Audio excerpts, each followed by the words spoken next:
Service issued at 6:54 p.m. Pacific Standard Time.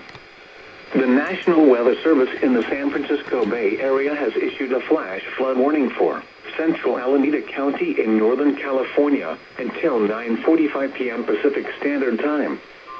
At 6:30 p.m. Pacific Standard Time, stream gauge reports indicated moderate flooding on the Arroyo Delaware La Laguna at Verona Road.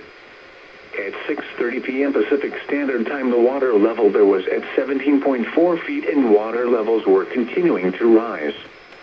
Moderate flooding begins at 17 feet.